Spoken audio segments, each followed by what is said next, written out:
The wind at 15,000 feet did not negotiate. It screamed across the ridgeline like something alive and angry, tearing at every exposed surface, turning breath into ice crystals before they could fall. The rocks beneath offered no comfort. Sharp, cold, unforgiving. Every position hurt after 6 hours. Every position would hurt for the next 6. The voice on the radio was steady, professional, almost calm. Go 6 to Overwatch. I have visual on all 3 packages. Wind speed 42 knots gusting. Range 2134 meters. Static crackled. Then another voice older carrying the weight of too many operations and too many things gone wrong. Ghost weather window closing in 7-3 minutes. This is your only chance. After that, we're looking at 48 hours minimum before conditions improve. A pause. Wind howled through the gap. Copy. Beginning final calculations. The figure behind the rifle didn't move for 30 seconds. Didn't even appear to breathe. Just existed. Part of the mountain. Part of the cold. Part of the mission. 2,134 meters. The number meant nothing to most people. To a sniper, it meant everything. It meant gravity and wind and the rotation of the earth itself. It meant mathematics and instinct, fighting for dominance in a mine that had maybe 3 seconds to be perfect. It meant the difference between mission success and 200 Americans dying on Christmas morning. The gloved hands rested on the rifle. Not trembling, not yet. But the cold was working its way through the insulation. And beneath the fabric joints that had been deteriorating for 5 years were preparing their usual protest. Not fear. Arthritis. December 24th, 1989.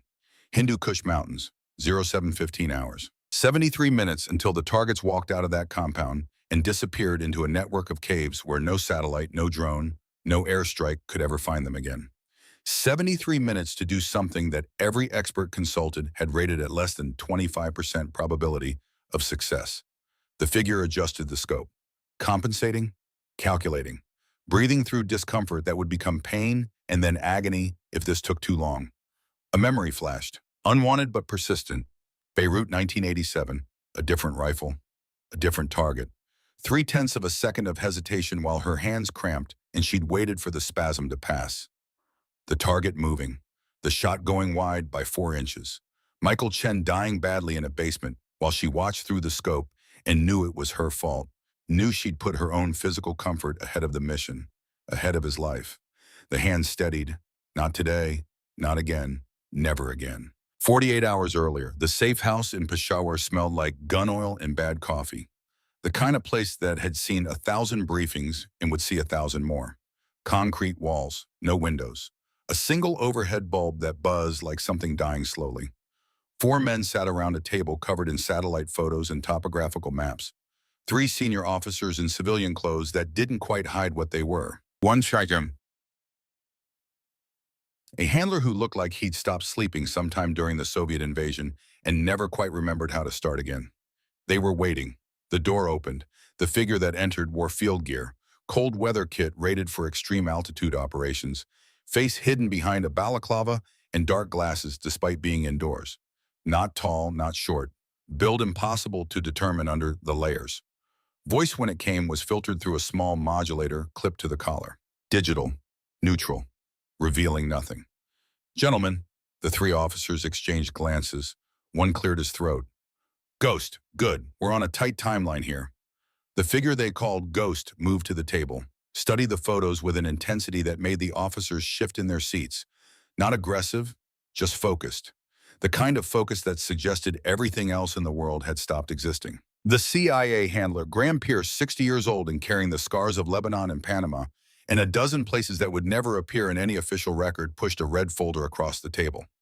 3 targets, high value, confirmation from 2 independent sources that they'll be in the same location for approximately 6 hours on December 24th. After that, he shrugged. Gone. Potentially forever. Ghost opened the folder. 3 faces stared back. Hard men. The kind who'd spent decades building networks that destroyed lives and called it holy work. General Khalid, General Rashid, General Hassan. Pierce continued. Intel indicates they're planning coordinated attacks on 5 forward operating bases. Christmas Day, symbolic timing, maximum psychological impact. Estimated casualties, if successful, 200 plus American personnel. We hit them, the whole network collapses. They scatter. We're looking at another year minimum to rebuild intelligence and operational capacity.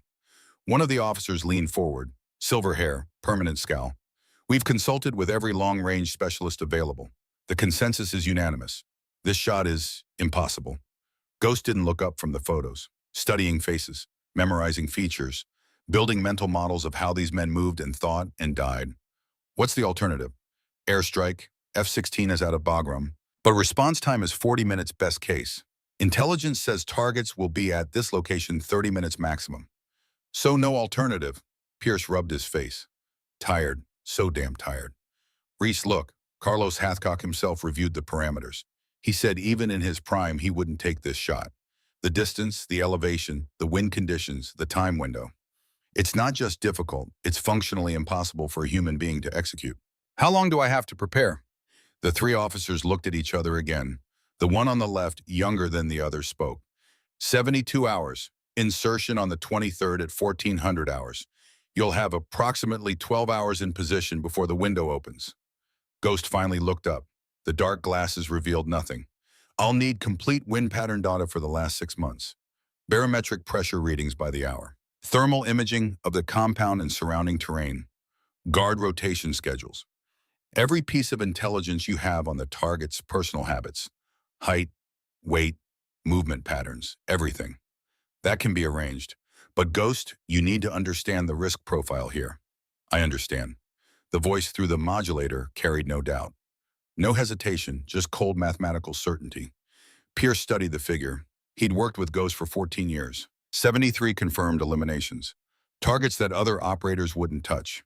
Scenarios that seemed designed by someone who wanted to prove that certain things were impossible. And yet Ghost had made them possible, had made them look almost easy. But 14 years was a long time in this business. People changed. Bodies broke down. Skills degraded. If you miss, I won't. 2 words. Absolute. The briefing continued for another hour. Details. Extraction plans. Communication protocols. Contingencies for every scenario except success because success seemed too unlikely to plan for. The three officers asked technical questions. Ghost answered in precise clinical language that revealed decades of experience and nothing whatsoever about the person behind the modulator. When they finally left, only Pierce remained. He waited until the door closed, waited until the footsteps faded down the hallway. Then he spoke quietly in a voice that carried concern he couldn't afford to show in front of the others. Kate, your last medical eval was 6 months ago. I've seen the reports you don't think I've seen. The ones you convinced the doctor to file under a different classification. The arthritis is getting worse. You're taking prescription painkillers that you're not declaring on your medical forms. At some point, that becomes a liability we can't ignore. This is the mission, Graham. These 3 men or 200 of ours. That's the choice. That's the only choice that matters. There's always another operator, younger, without the physical limitations without 28 years of experience, without 10,000 hours on this specific rifle system, without the instinctive compensation for every variable that only comes from doing this longer than anyone else currently alive. Pierce was quiet because she was right. Ghost was right. At 52 with arthritis that would have medically disqualified anyone else with joints that required constant medication just to maintain basic function, Reese Hawthorne was still the best there was. Not because she was naturally gifted. She'd never been that. But because she'd spent 3 decades turning herself into something beyond natural. A machine that calculated trajectories while everyone else was still finding the target. Just be careful out there. The modulator clicked off. When she spoke again, her real voice came through, rougher than the filtered version, carrying the weight of everything she'd seen and done and failed to prevent. Careful doesn't win wars, Graham. You taught me that in Lebanon. Remember?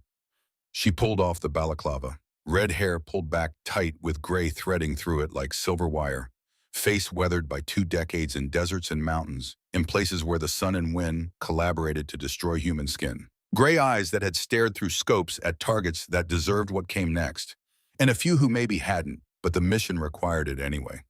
52 years old, looking older in the harsh light of the safe house. Beirut was careful. I had the shot. Perfect conditions. But my hands were cramping.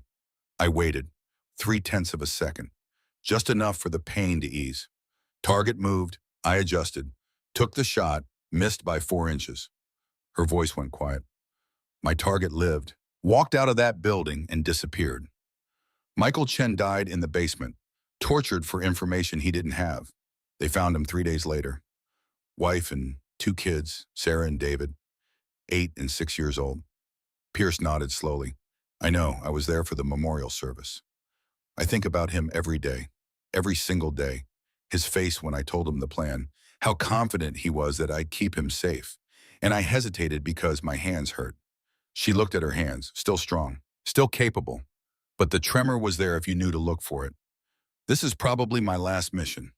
Body's breaking down faster now. Can't hide it much longer. Medical review is coming, and we both know what that means.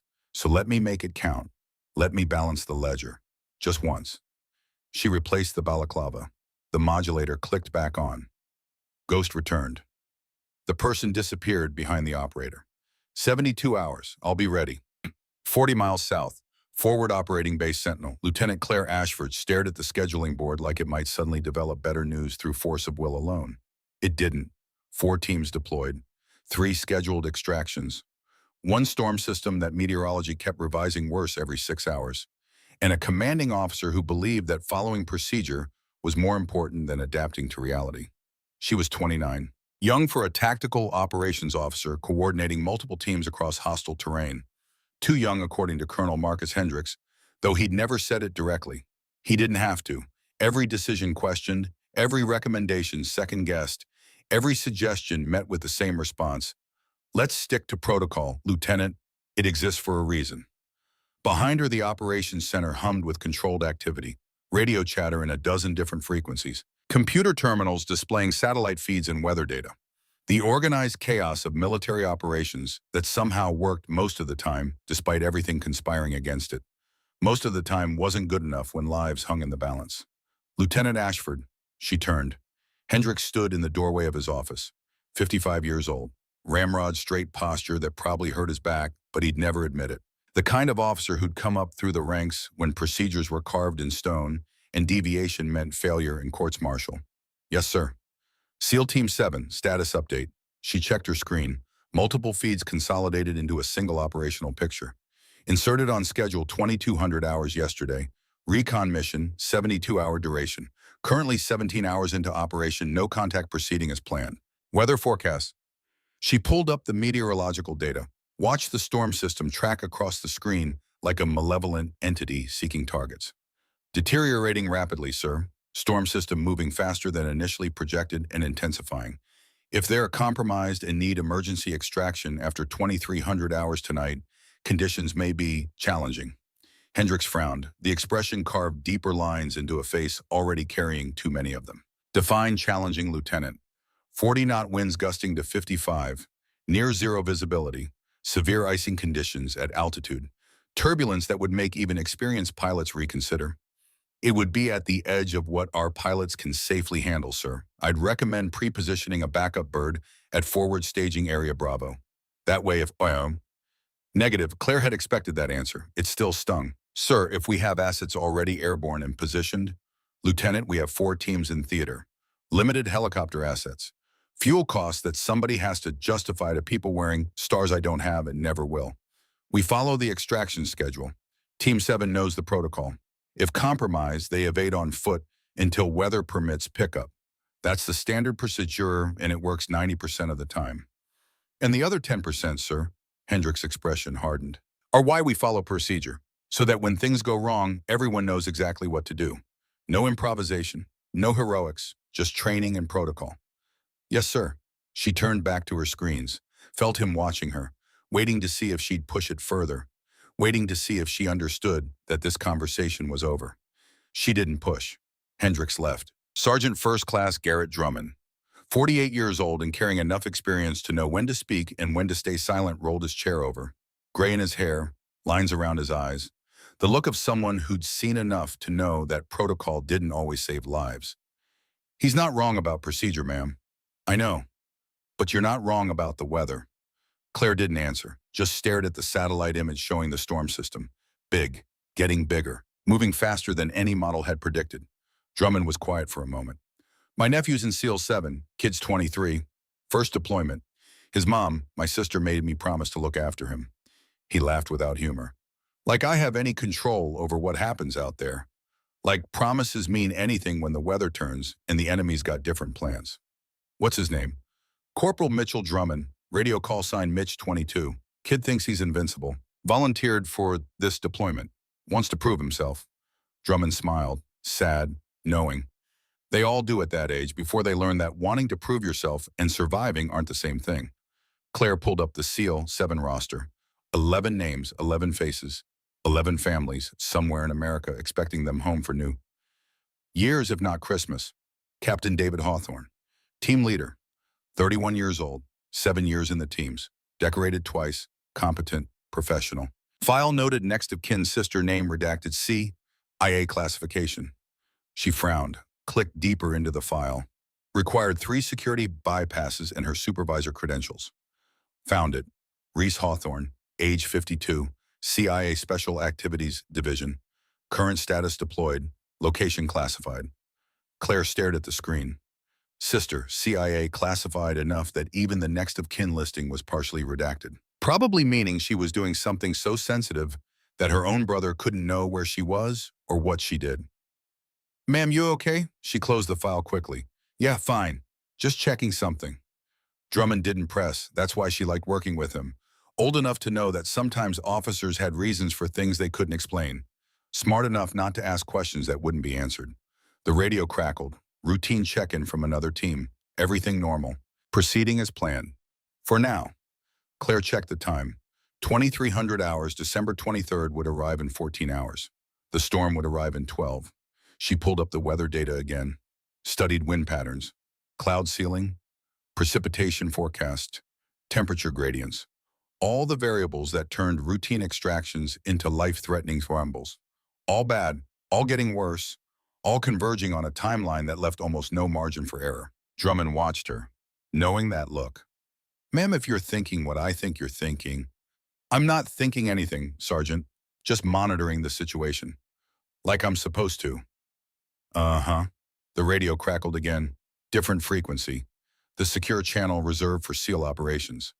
Base, this is Bravo 7.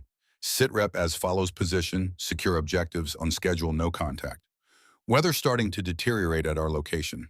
Visibility down to 200 meters and dropping. Advise. How copy? Claire keyed the mic. Professional, calm, giving no indication that she'd just been arguing with the colonel about extraction contingencies. Bravo 7 base copies all. Continue mission as planned. Weather forecast shows clearing in approximately 48 hours. You're approved to extend timeline and if needed to wait out conditions. Acknowledge. Copy that base. We'll monitor and adjust. Bravo 7 out. Captain David Hawthorne's voice. Calm, professional. No indication that anything was wrong or that 11 men were sitting in hostile territory with a storm bearing down and no backup plan worth mentioning. But something in Claire's gut twisted. The instinct that couldn't be trained, couldn't be taught, just learned through experience and mistakes and watching things go wrong despite perfect planning. She pulled up classified intelligence summaries. Scrolled through intercepts and analysis from the past 72 hours. Standard traffic. Nothing unusual. Nothing that should concern her. Then she found it. Buried in a compartmented brief 3 security levels above her normal access. She shouldn't even be seeing this. But someone had made a mistake with the file permissions. Or maybe they hadn't. Maybe someone wanted people to know. Priority confidential. No foreign dissemination subject anticipated retaliation protocols. If HVT elimination operation proceeds as planned, see OP. Snowfall brief for details. Expect immediate retaliation. Protocol activation from enemy network elements.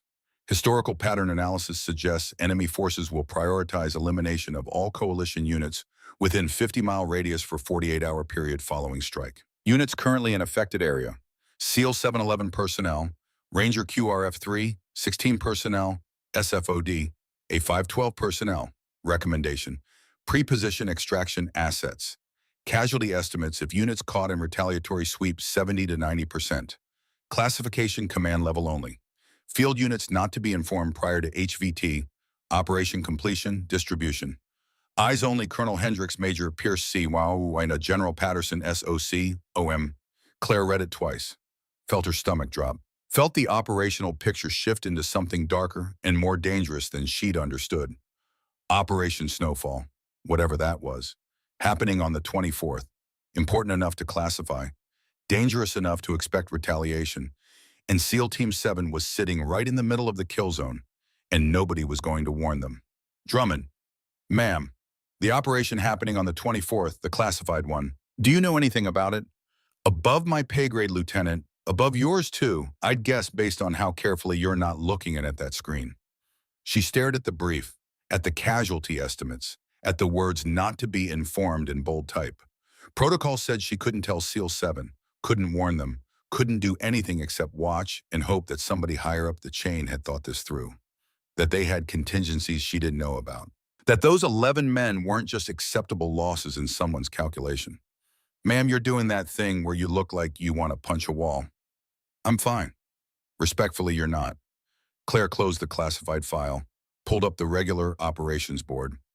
Everything looked normal, clean, by the book, 11 men doing their job, following orders, trusting that the people coordinating their mission had their backs. Except for the part where they might walk into a retaliatory killing zone and nobody was going to warn them because protocol said so. She checked the time again, tried to calculate how long they had if everything went wrong. How many hours between the storm hitting and the retaliation starting, and whether that would be enough time to get helicopters in the air and people out before it all came apart. The math didn't work out well. Drummond, you ever have one of those feelings where you know something's wrong, but you can't prove it and nobody wants to hear it, and even if they did, you're not authorized to talk about it anyway? Every damn day for 26 years, ma'am. What do you do about it? He thought about that, long enough that she looked at him, found him staring at his own terminal, at his nephew's name in the SEAL 7 roster. Depends on whether I can live with the consequences of doing nothing, or whether I can live with the consequences of doing something. Claire turned back to her screens. 11 names, 11 faces, 11 families. One of them was the brother of a CIA operator preparing for an impossible shot somewhere in the mountains to the north. One of them was Drummond's nephew, 23 years old and thinking he was invincible. All of them depending on people like her to make good decisions when the book didn't have answers. Monitor the situation, she said quietly. That's all we can do for now. Yes, ma'am. But her hand hovered over the secure phone, the one that connected to off-base resources, emergency contacts, people who owed favors, people who might fly unauthorized missions if the reason was good enough and the person asking was desperate enough. Not yet, maybe not at all. But the number was there, just in case protocol wasn't enough. Just in case 11 lives mattered more than career and reputation and following orders. Just in case. December 23rd, 1400 hours. Insertion point Alpha. The helicopter touched down just long enough for gravity to confirm its presence. Two figures dropped out. Gear hit the frozen ground hard. The bird lifted before the skids even fully settled, rotor wash throwing ice crystals in every direction like frozen shrapnel. In 30 seconds, it was gone. In 60, even the sound had faded into the constant wind. Corporal Wade Bennett, 32 years old Army Scout, sniper school graduate, checked his pack methodically. 47 pounds, rifle broken down for transport, ammunition carefully distributed, survival gear, spotting equipment, food and water for 72 hours, though they'd only be here for 24 if everything went according to plan. Everything never went according to plan. But you packed like it would and adapted when it didn't. He looked at his companion. Ghost, still fully covered despite the exertion of the drop, still anonymous behind the balaclava and dark glasses, moving with the kind of practiced efficiency that came from doing this more times than could be counted. 18 hours to position, Bennett said, checking his GPS, confirming the route. Terrain's going to be difficult. You good with the pace? Ghost nodded, started walking. No wasted movement, no hesitation. Just purpose compressed into action. They moved through terrain that wanted them dead. Rocky, steep, covered in ice that hid under innocent-looking snow waiting to betray ankles and knees and lives. Every step had to be calculated. Every rest break timed to the minute because stopping too long in these temperatures meant hypothermia and stopping too often meant missing the window. Bennett was in good shape, 32 years old, Ranger qualified. Mountain warfare trained at the school in Vermont where they taught people how to not die in places like this. He struggled with the altitude and cold and weight. Ghost, at least a decade older based on movement patterns that Bennett had learned to read, kept pace like it was nothing. Like 18 hours of vertical climbing with 50 pounds of gear at altitude was just another Tuesday. Except for the hands. Bennett noticed after the second hour, the way Ghost flexed them during breaks. Pain being managed rather than absent, pain being managed rather than absent. You okay? Fine, keep moving. Voice still filtered through the modulator, still anonymous and artificial. They climbed. Altitude pressed down like a physical weight. Air thinned. Breathing became work. Each breath bought less oxygen. Each step cost more effort. 14,000 feet. 15,200. The cold wasn't just cold anymore. It was hostile, aggressive, sentient in its malevolence. Searching for any gap in clothing, any exposed skin, anything it could freeze and destroy. Bennett's face hurt despite the balaclava. His fingers ached inside insulated gloves. His toes were going numb in boots rated for extreme cold. He couldn't imagine what Ghost was feeling. Older body, longer exposure to this kind of work. More accumulated damage from years of asking flesh and bone to do things they weren't designed for. Bennett called a break at hour 6. They'd covered 9 miles. 9 brutal vertical miles that had taken everything he had and seemed to have barely taxed Ghost at all. Ghost settled against a rock, pulled out water, drank methodically, the precise amount needed. No more, no less. Then reached into a chest pocket, pulled out a pill bottle, small, prescription label facing away. Bennett caught the motion, saw the pills, 2 of them, swallowed dry. You taking something, a vitamin supplement, high altitude, helps with oxygen absorption. The lie was smooth, practiced, delivered without hesitation or guilt. Bennett let it go. Not his business what Ghost took or why, except it was his business. When you're sharing a hide site for 12 hours and depending on someone to make 3 impossible shots, everything became your business. Every variable mattered. Every weakness had to be accounted for. Ghost, level with me. You're favoring your right hand. I've seen it all day. Rolling the fingers, massaging the joints. If there's an issue that's going to affect the shot, there's no issue. Because if your hands aren't steady when it matters, Ghost turned. Even through the balaclava and dark glasses, the look was clear, cold, final, brooking no argument or further discussion. Corporal Bennett, I have 10,000 hours on this rifle system. I have 73 confirmed eliminations, including 12 over 1,500 meters in combat conditions. I have been doing this since you were in elementary school learning to read. My hands are fine. Your job is to spot and confirm. My job is to shoot. Stay in your lane and we'll both get out of this alive. Bennett held up his hands in surrender. Roger that. No more questions. They climbed in silence after that. The only sounds their breathing, and the wind, and the occasional crack of ice breaking under boots. 17 hours in, they reached the position, a rocky outcrop that provided cover from observation and elevation for the shot. Line of sight to the target compound clear. Distance measured by laser rangefinder exactly 2,134 meters. Ghost immediately began setting up. Not the rifle yet. That would come later. First, the observation equipment. Kestrel weather meter mounted on a small tripod. Laser rangefinder, spotting scope with the best optics money could buy. Bennett set up their hide, camouflage netting that blended with the rocks and snow, insulation against the ground that would pull heat from their bodies without mercy, space blankets that would trap what little warmth they could generate and reflect it back. We got 12 hours until the window opens, he said. We should sleep in shifts, 4 hours each. I'll take first watch so you can rest. Negative, you sleep, I observe. Ghost, you need rest for the shot. You need to be, I need wind pattern data. I need guard rotation confirmation. I need thermal readings of the compound and the surrounding terrain. I need to build a mental model of every variable that's going to matter when I have 3 seconds to be perfect. Ghost settled behind the spotting scope. Sleep or don't, but I'm working. Bennett wanted to argue. Knew it would be painless, just settled into his sleeping bag and watched Ghost through half-closed eyes. The figure he was almost certain now it was female based on build and movement patterns and a dozen small details that added up to probability, spent the next 6 hours motionless behind the spotting scope, taking notes in a small waterproof notebook, recording wind speeds at different altitudes by watching thermal shimmer and flag movement, building a database of information that would inform the shots when the time came. Every 30 minutes she flexed her hands. Quick, methodical, like a pilot running through a pre-flight checklist. Every hour she reached for the pill bottle. Bennett pretended to sleep and worried about what would happen when someone whose joints required constant medication tried to make 3 shots that the best snipers in the world had called impossible. At hour 4 of his supposed sleep, he gave up pretending. Ghost? What? If you miss, what happens? Long silence. Wind howled. Temperature dropped another 5 degrees as the sun disappeared completely and darkness claimed the mountain. Dawn was still 3 hours away. The shooting window was still 8 hours out. 200 Americans die on Christmas morning.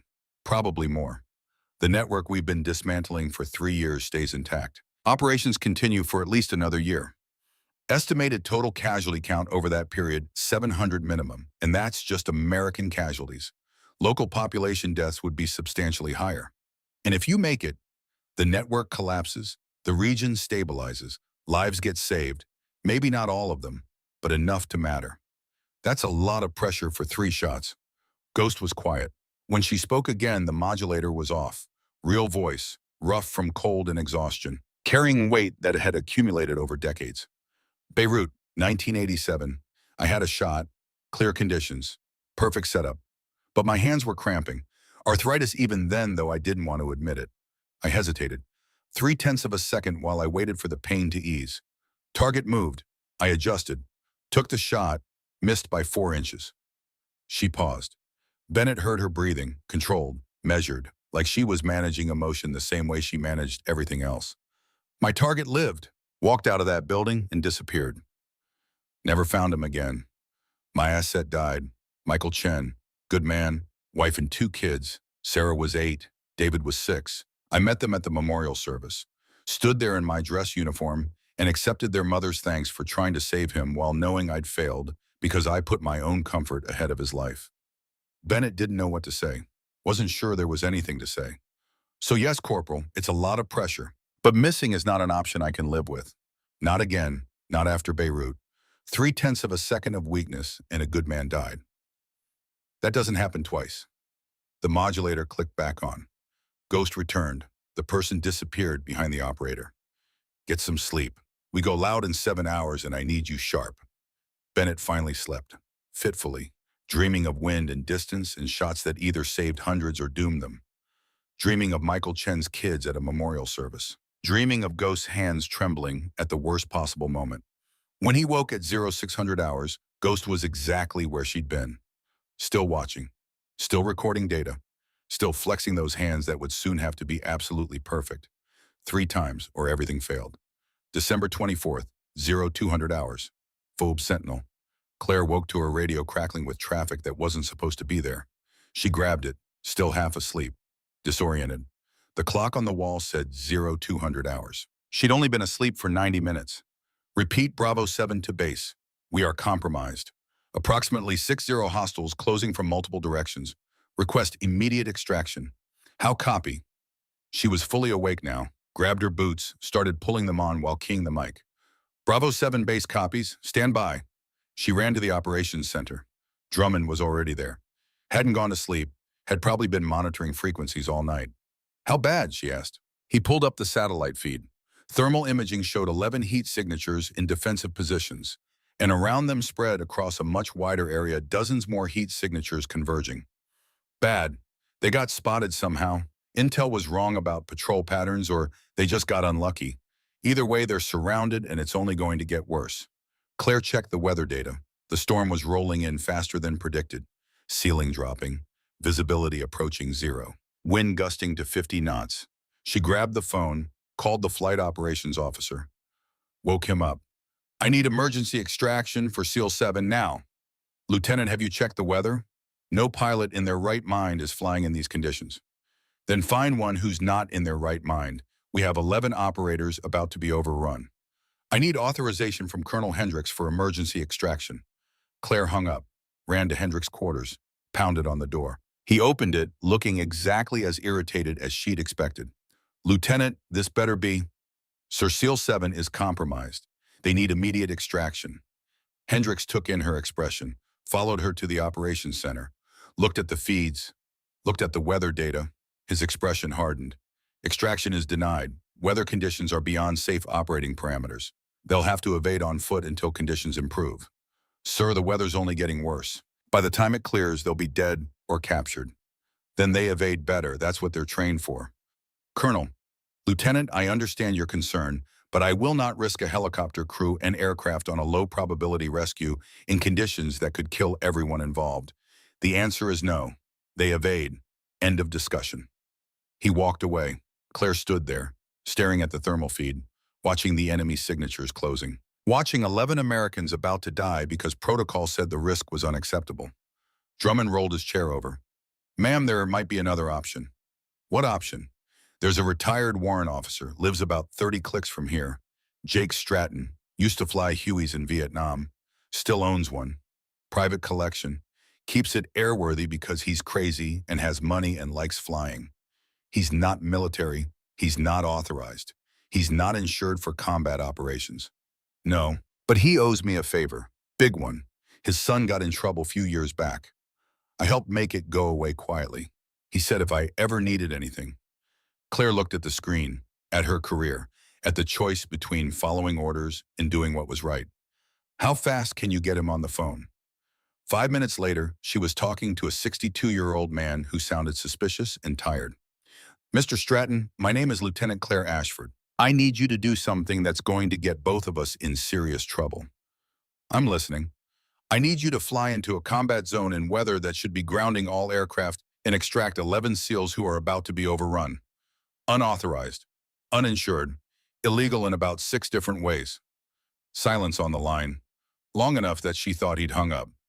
Then Sergeant Drummond there. She handed the phone to Drummond. He spoke quietly. She couldn't hear what he said. But when he handed the phone back, Stratton's voice was different. How many souls? 11. LZ coordinates. She gave them to him. I can be airborne in 20 minutes. Flight time 30 minutes. Weather's going to try to kill me. If I crash, my wife's going to be extremely angry with both of us. Understood. And Lieutenant, when this is over, you and I are going to have a serious discussion about what you owe me.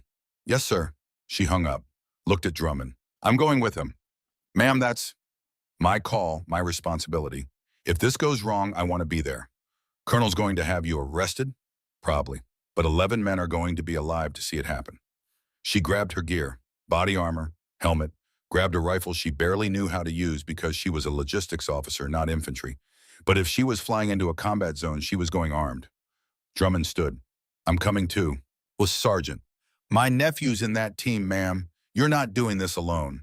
They ran to Drummond's truck, drove to Stratton's private hangar 15 minutes away, found him already doing pre-flight on a Bell UH-1 that should have been in a museum, but was apparently still airworthy enough for a madman to fly into a storm.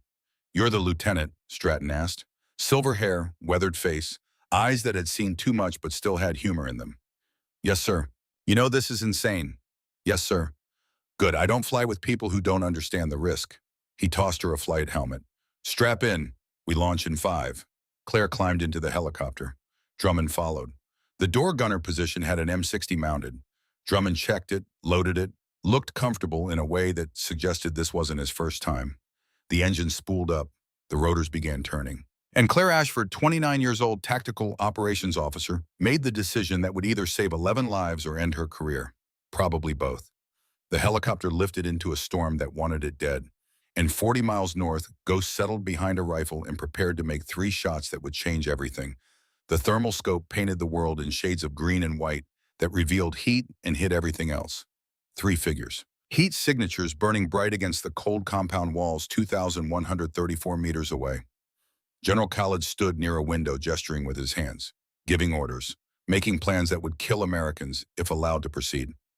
General Rashid sat at a table covered in maps and documents, studying terrain, calculating approach routes and defensive positions. General Hassan paced near the back of the room. Restless, dangerous, the kind of man who needed to move to think. 75 minutes until they left. 75 minutes until the window closed forever, and another year of war became inevitable. Ghost had been watching them for 6 hours, learning patterns that would matter in the next 90 minutes. Guard rotations happened every 40 minutes with mathematical precision. The fog rolled through in waves, 6 to 8 minutes of reduced visibility, followed by 4 minutes of relative clarity. The wind gusted between 42 and 51 knots, shifting direction by as much as 15 degrees based on thermal currents and terrain features. Impossible conditions for a shot like this, but conditions nonetheless, and conditions could be measured, calculated, compensated for, defeated, if the shooter was good enough, if the shooter's body cooperated. Ghost flexed her fingers inside the gloves. The arthritis responded with its usual protest. A deep bone-level ache that no amount of medication could fully suppress. She'd taken the maximum safe dose 2 hours ago. It had bought her maybe 60% function. Enough to hold the rifle. Maybe enough to control it through the recoil and cycling required for 3 rapid shots. Maybe. Bennett shifted beside her in the hide. Ghost, I'm reading wind at 4 knots, variable ±7 knots. Fog bank rolling in from the northwest. We've got maybe 4 minutes before visibility drops to nothing. Copy. You sure about this? Even one shot at this range in these conditions would be remarkable. 3 shots.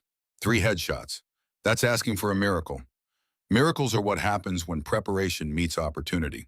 That's not how miracles work. Then I guess we'll find out. Bennett was quiet. He'd been a spotter on difficult operations before. Supported shooters making shots that pushed the limits of the possible. But this went beyond pushing limits. This was redefining what limits meant. And yet Ghost seemed certain, not confident. Confidence suggested awareness of the possibility of failure. Ghost seemed to exist in a space where failure simply wasn't part of the calculation. He'd stopped questioning it around hour 3 of the observation period. Now he just did his job and hoped that certainty was based on skill and experience, rather than delusion or desperation.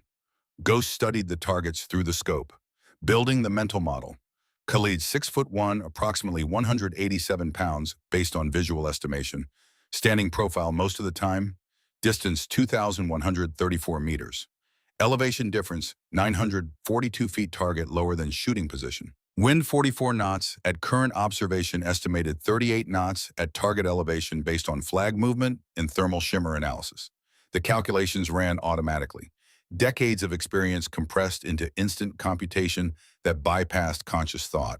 Bullet drop at this range with a .338 Lapua Magnum, 412 inches, 34 feet 3 inches. The bullet would arc high enough to clear a 3-story building before gravity pulled it back down to intersect with the target's head. Coriolis effect. At this latitude and with this flight time, the Earth's rotation would push the bullet 8.3 inches to the right during its 3-second flight. Wind deflection, the killer. 44 knots of crosswind would push the .338 round 47 inches off course, nearly 4 feet. Miss the compensation and you miss the target by enough to hit empty wall or a different person entirely. Unless you'd done this 10,000 times in training and combat. Unless you knew exactly how this specific rifle with this specific ammunition responded to every variable. Unless you'd built an instinctive understanding of ballistics that lived in muscle memory and intuition rather than conscious thought. Ghost's hands trembled as she made the final scope adjustment. Not fear, never fear. Just a body breaking down after 28 years of asking it to do impossible things in impossible conditions. A memory surfaced, unwanted but persistent as memories of failures always were. Beirut, Michael Chen's face when she'd explained the plan. The confidence he'd had in her ability to protect him. The 0.3 of a second when her hands had cramped and she'd waited instead of shooting. The target moving, the shot going wide. Chen dying 3 days later after interrogation that left him barely recognizable. She pushed the memory away. Forced her hands to steady through sheer force of will.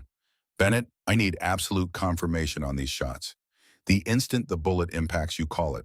Clean or miss. No guessing. No hesitation. Truth only. Copy that. If I miss the first shot, we abort immediately. They'll scatter and we've lost. Mission fails. 200 people die. Understood. Understood. If I hit the first but miss the second or third, same result. This only works if all 3 shots are perfect. There's no partial success here.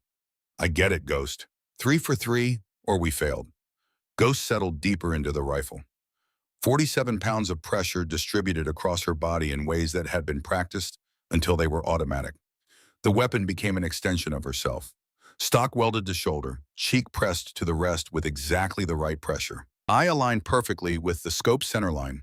Breathing slowed. Heartbeat slowed. The world narrowed to a circle of magnified green light and 3 men who had minutes left to live and didn't know it. Wind check. 4.2 knots, holding steady, gusting to 4.6. Fog bank 90 seconds out. 90 seconds. Enough time for one shot if everything went perfectly. Not enough time for mistakes or hesitation or second guessing.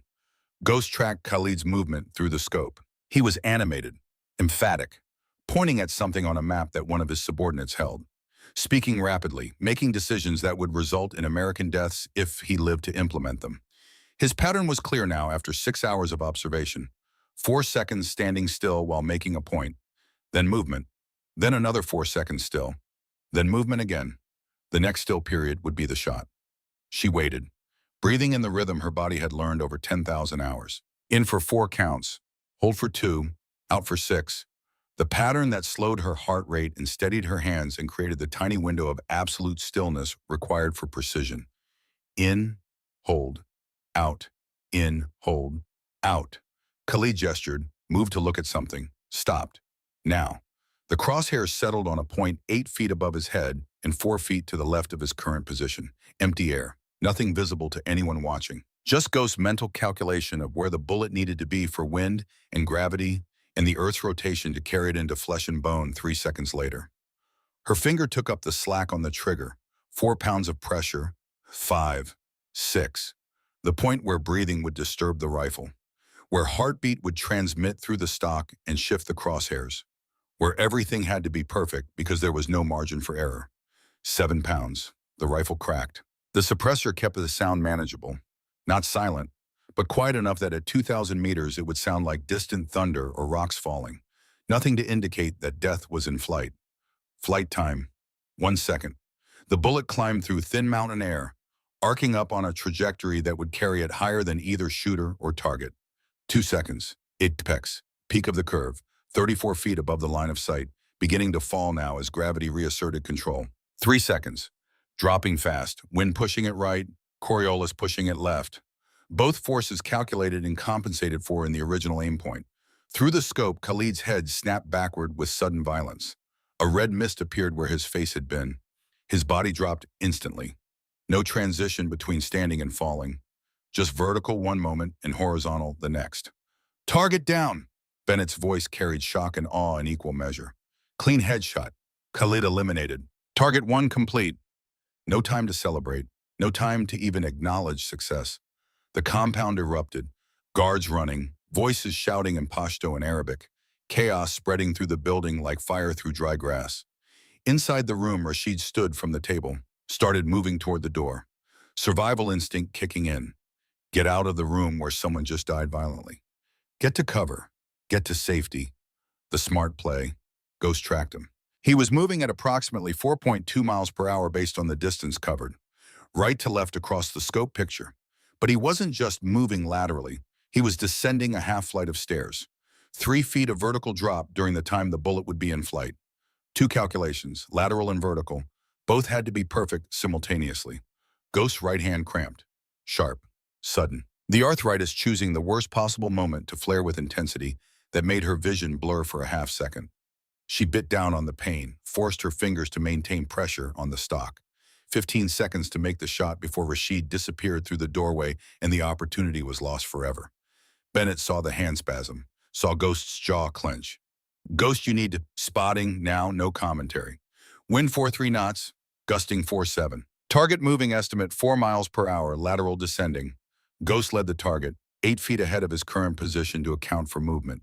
6 feet high to account for descent and gravity over the longer flight time. 3 feet left for wind that was gusting stronger now. A point in empty space that would intersect with a human head if every calculation was perfect. If the wind didn't shift, if Rashid didn't change speed or direction. If Ghost's hands held steady despite the pain that was radiating up her forearms. If the cramping worsened, her vision blurred slightly. The painkillers were wearing off, and there was nothing she could do about it except shoot through the deteriorating conditions. Like Beirut. Like the day Chen died because she'd hesitated. No, not like Beirut, not again. She controlled her breathing, found the rhythm again despite the pain. Waited for the moment between heartbeats, where the world went still and the shot became possible. Squeezed. The rifle cracked. Flight time. Rashid kept moving, kept descending. Unaware that a bullet was tracking him through the air at 2,900 feet per second, 3.1 seconds. The round caught him as he turned his head toward the door. Entered through the left temple, exited through the right in a spray of bone and brain matter. He collapsed onto the maps he'd been studying, blood spreading across operational plans that would never be executed. Target down, Headshot confirmed 2 for 2. Ghost cycled the bolt. Brass ejected spinning through the air and landing on the rocks with a small clink. Chambered a fresh round. Her hands screaming now, joints swelling, function degrading with each passing second. Hassan was running, full sprint toward the rear exit. Guards surrounding him, creating a moving wall of bodies between him and whatever threat had just killed 2 generals in less than a minute. The hardest shot by far. Moving target at 8+ miles per hour, partially obscured by other bodies who were also moving. A 6-inch window between guards that would exist for maybe half a second when Hassan's stride and the guards' positions aligned in a way that allowed a clean shot. And Ghost's hands could barely maintain their grip on the rifle now. Ghost, he's almost to the door. 5 seconds maximum. The calculation was nearly impossible. Too many variables. Too many unknowns. Hassan's exact speed, the guards' positions, the precise moment when the gap would open. But Ghost had been doing impossible things for 28 years. She led the target, 12 feet ahead of his current position, accounted for the guards, found the gap that didn't exist yet but would in 2. 9 seconds if everyone maintained their current speed and trajectory. Breathing was irrelevant now. Heartbeat was irrelevant. There was only the shot and the absolute requirement that it succeed because failure meant 200 Americans dying and Michael Chen's death remaining unavenged and Ghost's career ending in failure rather than redemption. The window appeared, 6 inches. Maybe less. Ghost fired. Flight time compressed. Felt like forever. Was actually 2.88 seconds. Hassan's head snapped sideways with mechanical precision. The helmet he wore clattered to the floor useless against a round that had punched through it like it wasn't there. His body followed the helmet down. The guards kept running for 3 steps before their brains processed what had happened, and they realized their principal was dead. Target down, Holy Mother of God. All three targets eliminated. Bennett stared through his spotting scope, unable to quite process what he'd just witnessed. 3 shots. 3 headshots. 2,134 meters. In wind that should have made the shots impossible. In fog that was starting to roll in. In conditions that every expert consulted had said couldn't be done. Ghost, that was. How did you even pack up? We move in 30 seconds. Because the enemy would be coming now. They'd heard the shots, seen the bodies. They would triangulate the sound, deploy every available asset to find and kill whoever had just decapitated their command structure in less than 3 minutes. Ghost's hands were shaking so badly now she could barely operate the rifle. The adrenaline was fading. The pain was spiking through the medication. Her vision swam at the edges. But the mission was complete. 3 targets, 3 headshots.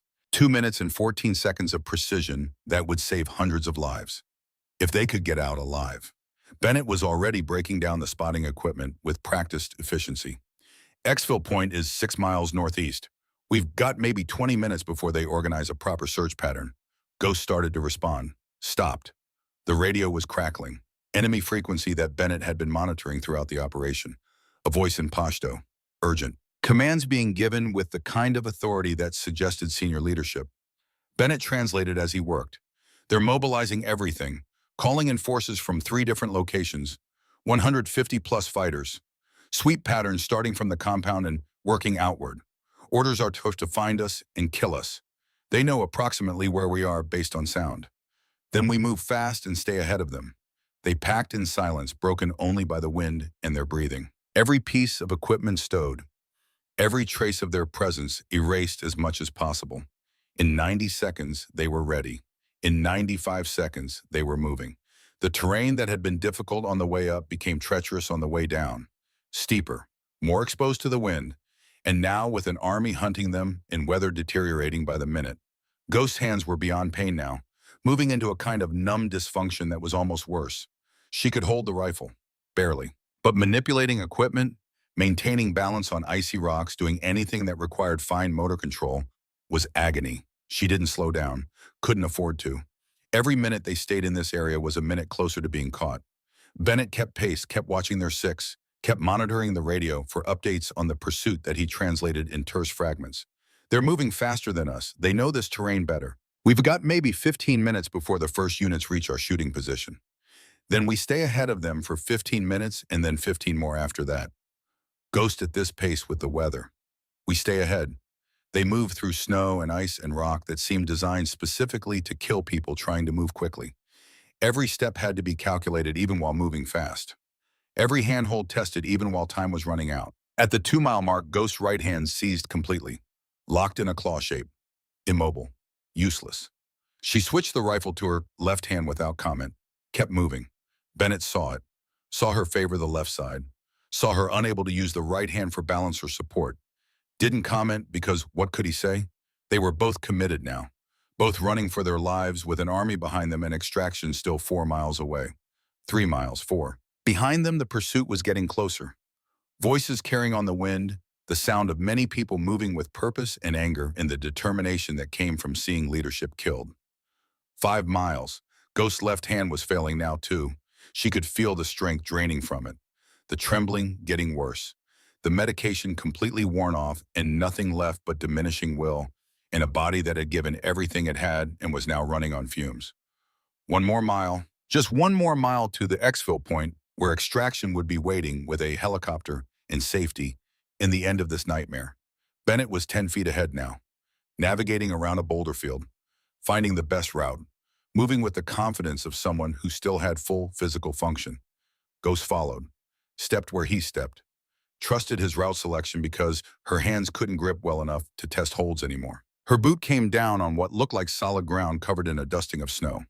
It wasn't solid. The pressure mine had been there for months, maybe years, left over from Soviet operations or local conflicts that predated current hostilities, waiting patiently for someone to make a mistake, for someone to step on the wrong piece of ground at the wrong time.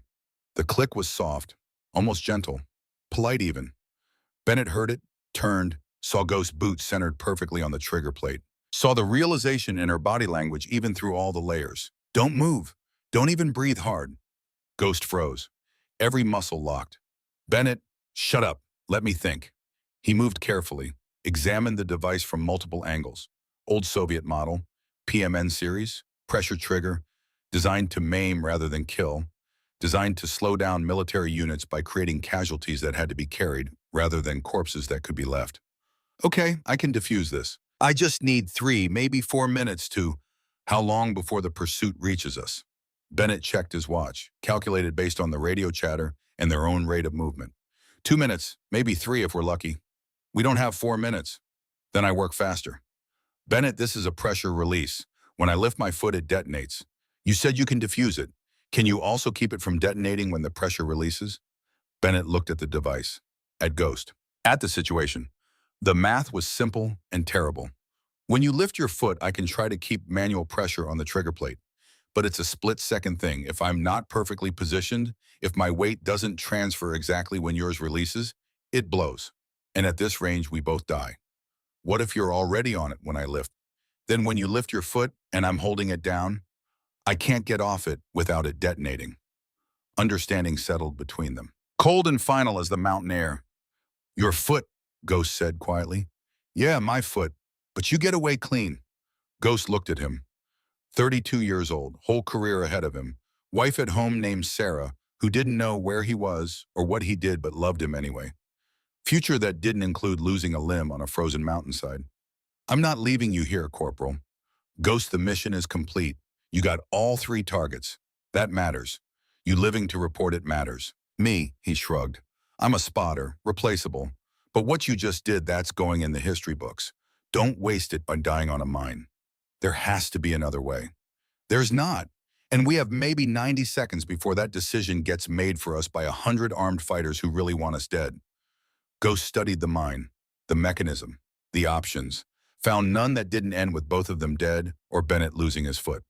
She thought about Michael Chen, about hesitation and failure, about living with the knowledge that she'd put her own interests ahead of someone else's life.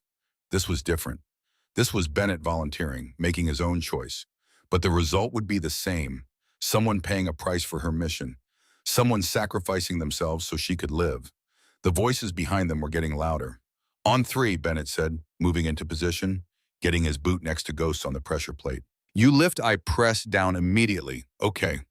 Bennett, I can't. 1. This is insane. There has to be. 2. Your whole career. 3. Ghost lifted her boot. Bennett's foot slammed down on the trigger plate with all his weight behind it. Nothing happened. For 2 seconds, nothing happened. Then the mine detonated. The blast was designed to maim. It succeeded.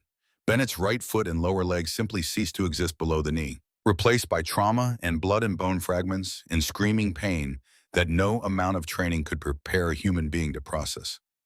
He screamed, couldn't help it, couldn't stop it. The sound tore from his throat with the same violence that had torn his leg apart.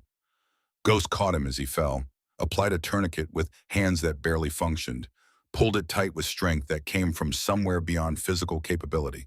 Combat gauze packed into the wound. Pressure, more pressure. Trying to keep him from bleeding out while the enemy voices got closer and closer and time ran out. Bennett, Wade, stay with me. Focus on my voice. His eyes were unfocused. Gray, going into shock from blood loss and trauma and the fundamental wrongness of suddenly having pieces of himself missing. Ghost, go. I'm done. Just go. Shut up. You don't get to quit. She got him onto her back. Fireman's carry, 173 pounds of operator plus 40 pounds of gear. Carried by a 52-year-old woman with crippling arthritis in hands that could barely grip and a body that was already running on empty. The math said it was impossible. Ghost started walking anyway. Every step was negotiated with a body that wanted to quit. Her hands couldn't maintain proper grip. Her back screamed. Her legs threatened to collapse. 52 years old and moving like 70. Carrying weight she had no business carrying over terrain that wanted her dead. She kept walking, one foot in front of the other, refusing to acknowledge that this was impossible, refusing to accept that she couldn't do this. Behind her, the pursuit found the blood trail, found the blast site, realized their quarry was wounded and close and vulnerable. They began to run. Ghost couldn't run, could barely walk under this weight, but she could keep moving, could refuse to quit, could carry this kid who'd sacrificed his foot so she could live. The exfil point was 1 mile away, might as well have been 100. A sound cut through the wind, distant, mechanical, rhythmic, rotors, a helicopter, but not the one she'd been expecting. Wrong sound signature, wrong approach vector, coming from the south instead of the east, and not coming for her. The radio crackled, not her frequency, not Ghost's extraction, something else. Bennett's radio still on his vest, still monitoring multiple channels.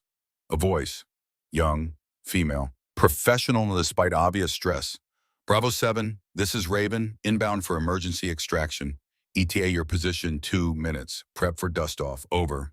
Another voice, male, strained, familiar in a way that made Ghost's blood run cold despite the exertion and adrenaline. Raven, we're not authorized for extraction. Who sent you? Nobody sent me, Captain, but I'm not leaving you to die out here. Mark your position with IR strobe. Ghost knew that male voice. Knew it because she'd heard it at family gatherings before their father died. Before she'd gone so deep into classified work, that family became a liability she couldn't afford. For protecting her cover became more important than protecting her relationship with the only family she had left. David. Her brother was about to be extracted by an unauthorized helicopter flown by someone willing to throw away their career to save him. And somewhere in the chaos of operations colliding and missions overlapping, everything was about to go catastrophically wrong. The helicopter sound grew louder, not heading toward Ghost position, heading northeast, toward the valley where SEAL Team 7 had been holding position for the past 72 hours in conditions that kept getting worse. Ghost adjusted her course, northeast, toward her brother, toward the helicopter that had no business being there, toward whatever convergence of chaos was about to happen. Bennett groaned on her back, consciousness fading, blood loss winning despite the tourniquet that was buying time but couldn't buy recovery. Ghost, wrong way. Exfil is change of plans. You can't, I'm too heavy. You'll never make it. I'm not leaving my brother. Bennett's head lolled, the words penetrating through shock and pain. You're, what? Focus on staying alive. I'll explain later. If there was a later. The helicopter sound peaked, then changed. The pitch shifting from normal operation to something wrong. Engine stress, turbulence, combat damage. Then gunfire. Heavy, sustained. The distinctive crack of an RPG launching. The helicopter sound changed again. Dropped in pitch. The whine of an engine losing power and altitude simultaneously. Impact. Not a crash exactly, but a hard landing. Survivable but brutal. The kind that left people injured and equipment damaged and options severely limited. Ghost was still 2 miles away. 2 miles she'd never cover in time carrying Bennett. 2 miles with her own enemy force closing from behind and a new enemy force moving toward the crash site from the north. The radio crackled again. Different voice. Older. Civilian accent. Raven is down. Repeat, Raven is down. We have 14 souls, multiple wounded. No comms beyond this emergency beacon. Grid November Kilo 4719er, enemy forces closing from multiple directions. If anyone's listening on any frequency, we need help. We need it now. 14 souls. SEAL Team 711 operators. Plus 3 idiots who'd flown an unauthorized rescue mission into a combat zone during a storm. All of them about to die unless someone intervened. Ghost checked the map in her head. Visualized the terrain. The crash site was visible from a ridgeline 800 meters to the west. High ground, overwatch position, a place where a sniper with a rifle and 40 rounds could make a difference. If she could get there, if Bennett survived the trip, if she had anything left to give when she arrived. The pursuit behind her was close now. 5 minutes away, maybe less. The enemy force moving toward the crash site was closer. 3 minutes. 2. Ghost had a rifle with 40 rounds remaining. Hands that barely functioned. A wounded operator on her back who needed immediate medical attention she couldn't provide. And a brother she'd spent a decade avoiding to maintain operational security who was about to die in a crashed helicopter. The math was impossible, but impossible was what she did, what she'd always done, what she'd keep doing until her body gave out completely. She adjusted course toward the ridgeline, started climbing. Bennett on her back, enemy behind, enemy ahead, family in danger. This was how careers ended. Not in glory, not in clean extractions and medals and celebrations, but bleeding out on a mountainside while trying to save people who probably couldn't be saved. There were worse ways to go. She kept climbing. The ridgeline was 300 vertical feet above the crash site. Ghost covered the distance in 43 minutes that felt like 43 hours. Each step up the scree slope negotiated with a body that had exceeded every limit and was now operating in a space beyond pain or exhaustion. Just movement, just purpose. Nothing else existed. Bennett on her back, 213 pounds of dead weight and failing vitals. Her hands locked around his legs, not through grip strength, but through sheer will. If she let go, she'd never get that grip back. So she didn't let go. Just kept those useless, arthritic hands clamped around his gear and kept moving. The arthritis had progressed beyond sensation into something almost worse. A kind of distant numbness punctuated by sharp spikes of agony when she asked her joints to do something they absolutely refused to cooperate with. She couldn't feel her fingers anymore. Couldn't tell if she was maintaining pressure or if Bennett was about to slide off her back and tumble down the mountain. She kept climbing because the alternative was stopping. And stopping meant dying, and dying meant David died and Bennett died and 14 people at that crash site died. And that wasn't acceptable. Not today. Not after 3 perfect shots that had saved 200 Americans. Not after carrying the guilt of Michael Chen for 3 years. Today she saved everyone or died trying. Those were the only options that mattered. Below and to the east, the crash site was chaos rendered in miniature. The Bell UH-1 lay on its side like a dying insect, rotor's broken fuselage crumpled. Figures moved around it with the desperate efficiency of people who knew they had minutes before everything went completely wrong. 11 in SEAL combat gear setting up a perimeter with whatever they had.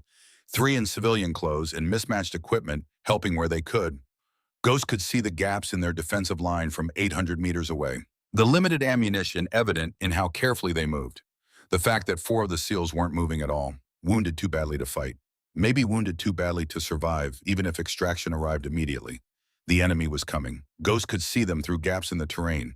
40-plus fighters converging from 2 directions, moving with purpose and coordination. 20 minutes out from the crash site, maybe 15. Not enough time for any rescue that followed protocol or made sense. But maybe enough time for a 52-year-old woman with a rifle and 40 rounds and nothing left to lose except her life and her brother's life and the lives of 13 other people who'd done nothing wrong except try to save lives. Ghost reached the ridgeline, collapsed, rolled Bennett off her back as gently as her destroyed hands allowed. He was unconscious now, pulse thready. The tourniquet had held, but he'd lost too much blood. He needed a hospital, needed it hours ago, needed things she couldn't provide on a frozen mountainside in hostile territory. He wasn't going to get those things. Not for a while, maybe not ever. She forced herself upright, every muscle protesting, every joint screaming. 52 years old and feeling every single one of those years plus a few extra. Set up the rifle on a rocky outcrop that provided cover and elevation. The scope was still zeroed from the morning shots. The weapon still functioned. She had 40 rounds, 40 chances to make a difference, 40 rounds against 40-plus fighters and whatever else was coming behind them. The math didn't work. She settled behind the rifle anyway. Her hands wouldn't cooperate, couldn't form the proper grip. The cold and exertion and arthritis had combined to destroy what remained of her fine motor control. She tried to curl her finger around the trigger. The finger barely moved. 28 years, 10,000 hours, 73 confirmed eliminations, 3 impossible shots this morning that had saved hundreds. And now her body was done, used up, broken, unable to do the one thing she needed it to do. Ghost stared at her hands like they belonged to someone else, useless. Traitor hands that had carried her through a career and were now abandoning her when it mattered most. She thought about Beirut, about Michael Chen, about hesitation and failure, and living with consequences that couldn't be undone. She thought about David down there, 11 years younger, baby brother who'd joined the military because their father had and because she had, who'd never known what she really did because it was classified and dangerous to share. Baby brother who was about to die because a storm and bad timing and chaos had conspired to put him in the wrong place at the wrong time. Not again, never again. She pulled off both gloves. The cold hit her hands like a physical blow. Instant pain that made the arthritis feel mild, but also clarity, sensation. The cold was an anesthetic and a stimulant simultaneously.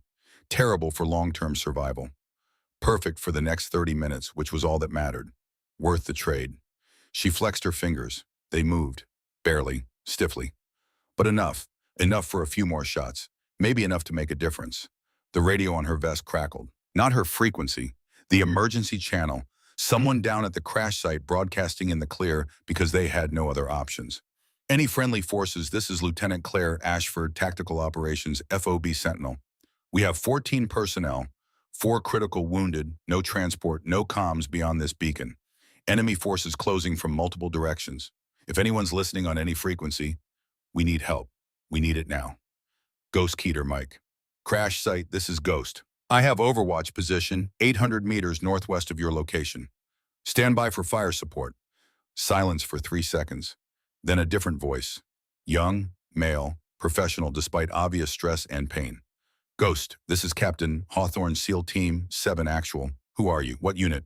David, her brother's voice for the first time in 3 years. Since their father's funeral, where they'd stood on opposite sides of the grave and maintained the fiction that they barely knew each other because her work demanded it.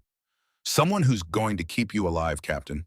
Enemy forces approaching from your 6 and 9 o'clock. ETA, 15 minutes. You need to tighten that perimeter. You're spread too thin. Copy. Consolidating now. Who do I thank for this? Thank me by surviving. She switched frequencies. Called Pierce, her handler. The man who'd run her operations for 14 years. Overwatch, this is Ghost. Mission complete. All 3 packages eliminated as ordered. But we have a situation developing.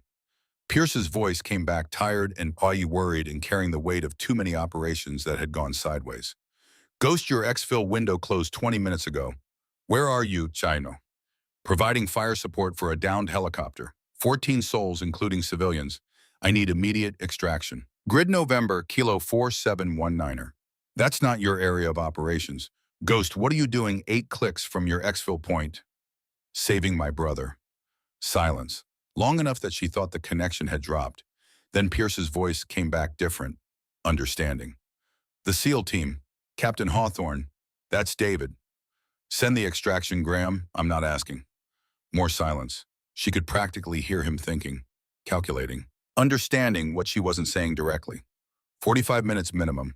2 Blackhawks from Bagram. Can you hold that long? Ghost looked at her hands, already turning white from frostbite, looked at Bennett bleeding out behind her, looked at the enemy forces closing on 14 people who'd done nothing wrong except try to prevent 11 Americans from dying. I'll hold. She hung up before he could ask questions she didn't have good answers for. The first enemy fighters appeared at the tree line 400 meters south of the crash site. 6 of them, moving carefully, professionally, trained soldiers rather than irregular fighters. Ghost settled behind the rifle. Her hands screamed as the cold worked deeper. Good. Pain meant nerve function, meant she could still shoot even if she couldn't feel her fingers anymore. She found the first target in the scope. 412 meters. crosswind 15 knots. Elevation difference minimal. The calculations came automatically. Muscle memory built over 10,000 hours. Her body knew what to do even when her conscious mind was struggling with cold and exhaustion and degrading function. She fired. The suppressor kept the sound manageable, quiet enough that at this distance it would sound like wind or rocks shifting. Nothing to immediately identify as gunfire. The target dropped. Clean hit. Center mass.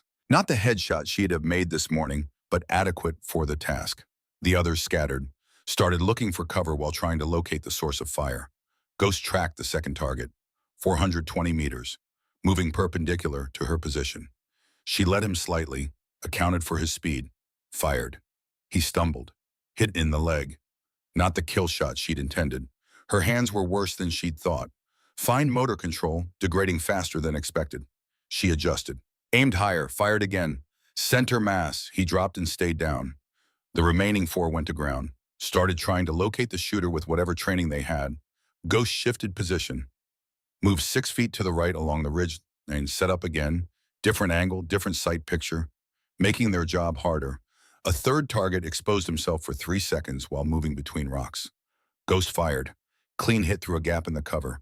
The man collapsed without a sound. 3 down, 3 retreating back toward the tree line. Breaking contact. Going back to report that someone with a rifle and skill was protecting the crash site. At the crash site, Claire Ashford's voice came over the radio.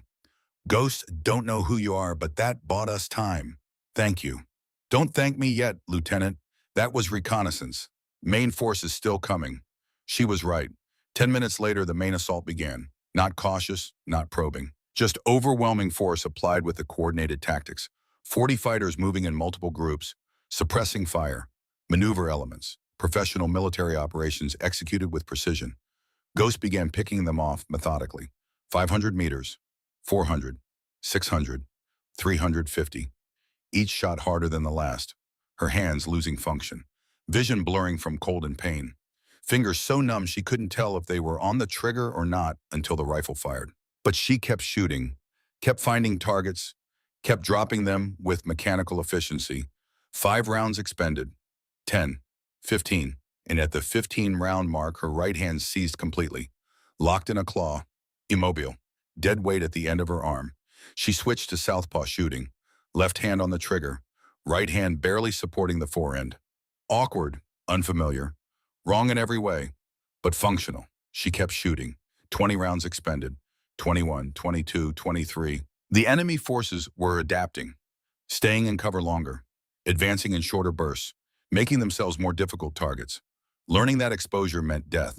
Good tactics, smart tactics. Not good enough. Ghost kept finding angles, kept exploiting mistakes, kept making shots that didn't seem possible given her condition and the circumstances.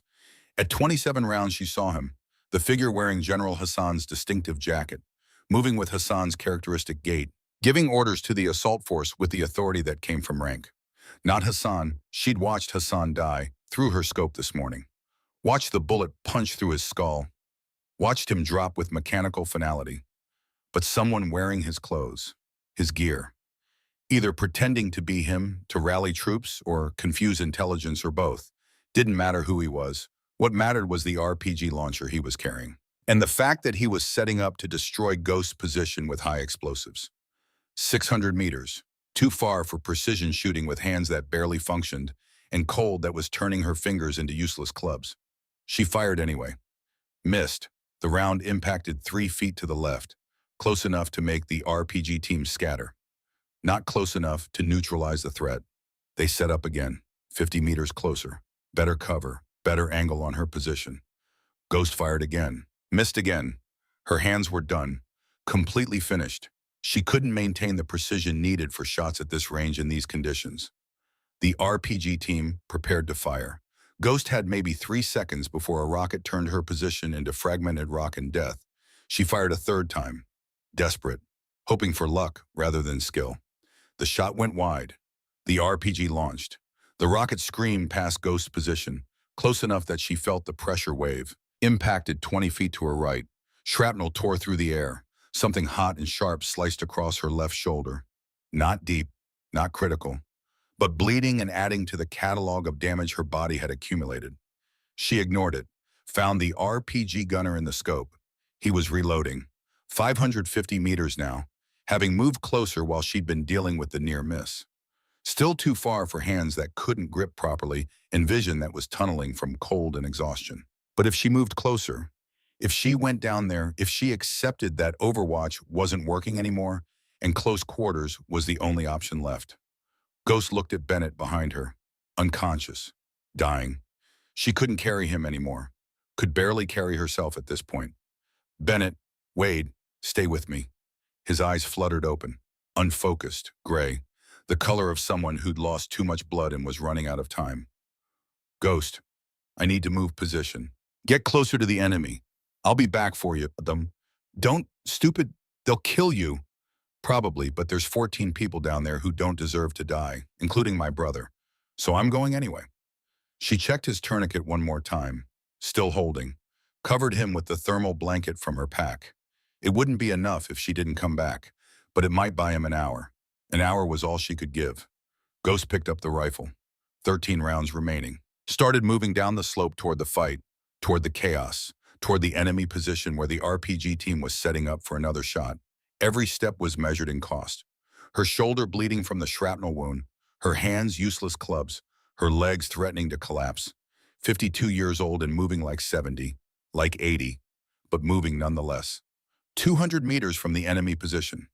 Close enough that she could make shots even with destroyed hands. Close enough that she was well within their kill zone if they spotted her. She found cover, a cluster of rocks that provided minimal protection but was better than nothing. Set up the rifle with hands that wouldn't cooperate. Forced them to grip through sheer will. The false Hassan was setting up for another RPG shot, aimed at the crash site where 14 people huddled behind the wrecked helicopter and waited for death or rescue, whichever arrived first. Ghost found him in the scope, 230 meters. Wind negligible at this range. No excuses, no margin for error. She steadied the rifle, or tried to. Her hands shook so badly the crosshairs danced like they were conducting an orchestra. Breathe, focus. Find the rhythm that had served her for 10,000 hours. In, hold, out, in, hold, out. The shaking decreased, marginally. Enough, she fired. The round caught the RPG gunner center mass. He dropped. The launcher clattered to the ground, unfired. Center mass hit. Another enemy down. The center mass hit. Another enemy down. The assault force spotted her muzzle flash and began concentrating fire on her position with everything they had. Rounds impacted the rocks around her. Ricochets screaming, dust and stone fragments filling the air. The distinctive crack of bullets passing close enough to feel the pressure. Ghost stayed calm, detached, professional, found targets through the chaos, fired, adjusted, fired again. 10 rounds remaining, 9, 8. An enemy fighter flanked her position during the chaos, got within 50 meters before she saw the movement. She spun, fired from the hip because there was no time for proper aiming, missed because hip shooting at 50 meters was luck, not skill. The fighter raised his AK, finger on the trigger. Center mass aim on Ghost. She worked the bolt. Chambered another round, brought the rifle up, every movement taking forever, every second an eternity. They fired simultaneously. His rounds went wide, 3 feet to the left. Panic shooting, inaccurate despite the close range. Her round went exactly where muscle memory and 10,000 hours of training directed it. Center mass, clean hit. He dropped without firing again, but the movement cost her. Pain exploded in her right shoulder, not shrapnel this time. A bullet. Through and through, clean entrance, messy exit, blood soaking through her gear immediately. She fell back against the rocks, breath coming in gasps, vision swimming. 7 rounds left, 15 enemies still visible, 40 more somewhere in the terrain beyond her current sightline. The math didn't work and had never worked, but she'd done impossible things all day. What was one more, she settled behind the rifle again. Left hand on the trigger because the right arm wasn't responding to commands anymore. Blood running down her side, vision going gray at the edges. She fired, missed, adjusted, fired, hit. 6 rounds, 5, 4. The enemy was pulling back, not retreating, regrouping. They'd realized the sniper was wounded, vulnerable. They were going to mass for a final assault that would overrun her position and then continue to the crash site. Smart tactics, correct tactics. Ghost key to radio. Crash site enemy forces regrouping for final assault. You've got maybe 5 minutes. Use them to prep for extraction if it arrives. If it doesn't, she paused. It's been an honor. Claire's voice came back, strained, professional despite obvious fear. Ghost, you sound hurt. What's your status? I'm operational enough. You're not operational. You're dying. Where are you? 200 meters northwest of your position. Don't come for me. That's an order. You're not my commanding officer. Lieutenant, I'm a CIA operator with 14 years seniority, and I'm ordering you to stay put and let me do my job. Your job is to get yourself killed, if that's what it takes. Ghost ended the transmission, focused on the enemy positions. They were moving, coordinating, preparing for the final push that would end this. 4 rounds remaining. Not enough. Never enough. She fired anyway. Dropped one fighter who'd exposed himself too long. Then another who made the mistake of thinking she was too wounded to shoot accurately. 2 rounds. The enemy opened up with concentrated fire. Not random. Coordinated. They'd located her exact position through accumulated muzzle flash and probably blood trail at this point. Rounds hammered the rocks. Found gaps in her cover. One punch through her right thigh. Shattered the femur with impact that made her scream despite every attempt at control. The rifle fell from nerveless hands. She grabbed for it with her left hand. Got it. Brought it up with strength she didn't have and shouldn't possess. 1 round remaining. 20 fighters rushing her position. 15 seconds out. She chambered the last round. Found a target. Fired. The rifle clicked empty. 20 fighters. No ammunition. Wounded in 3 places with blood loss approaching critical levels. This was how it ended then. Not in a clean extraction. Not in medals and recognition. But bleeding out on a mountainside while trying to save a brother she'd spent a decade pretending wasn't related to her. There were worse ways to die. She drew her sidearm. Glock 19, 15 rounds, useless at long range, but it was all she had left. She waited, breathing, bleeding, dying slowly. The sound of rotors cut through everything. 2 MH-60 Blackhawks came over the ridge like salvation rendered mechanical. Door guns opened up, miniguns screaming. The distinctive sound of 6,000 rounds per minute, turning the enemy assault into chaos and death. The assault disintegrated under the concentrated fire. Enemy fighters breaking, running, dying. Ghost slumped against the rocks. Let the pistol fall from her hand. Watch the helicopters work with something approaching gratitude. Pierce's voice on the radio. Ghost, we have you visual. Medevac inbound. Stay still. Don't try to move. She wasn't going anywhere, couldn't if she wanted to. The first Black Hawk set down at the crash site. Medics poured out like water from a broken dam. Started triaging, loading wounded, efficient, professional, saving lives. The second bird came for her. 4 medics scrambled up the slope, moved fast despite the terrain and the ongoing chaos. Reached her position, started assessing with practiced efficiency.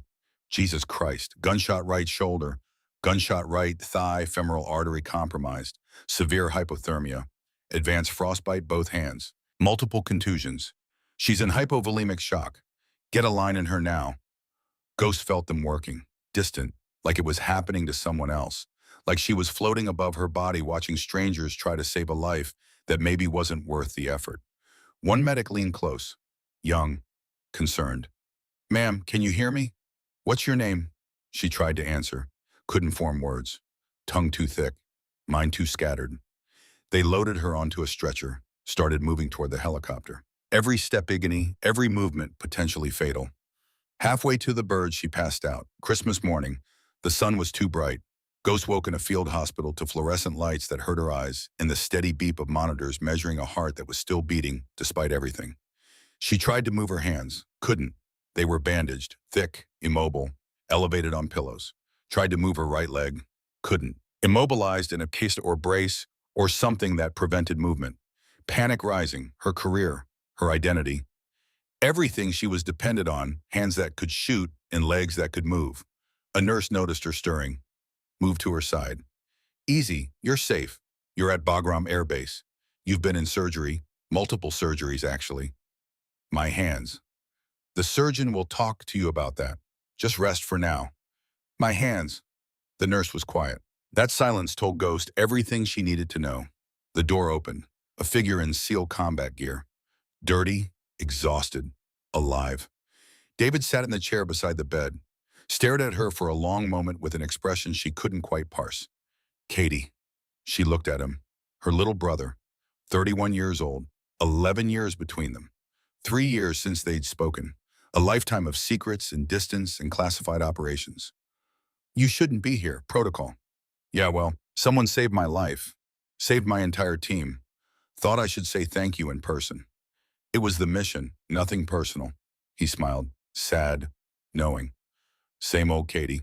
Can't even accept gratitude without deflecting. She looked away, couldn't meet his eyes. How's your team?